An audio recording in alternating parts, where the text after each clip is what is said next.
I think as long as Donald Trump doesn't feel the heat, nobody will be investigated for anything, and they won't lose their jobs, at least in the short term.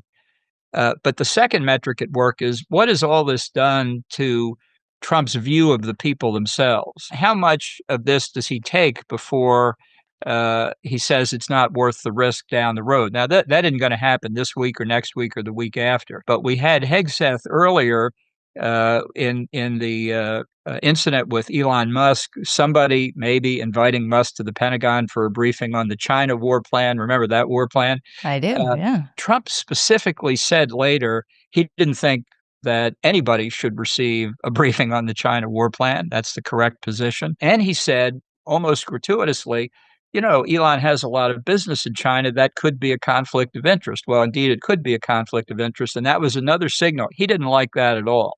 So I think Hegseth already had one strike against him. The signal chat issue, maybe two strikes against him.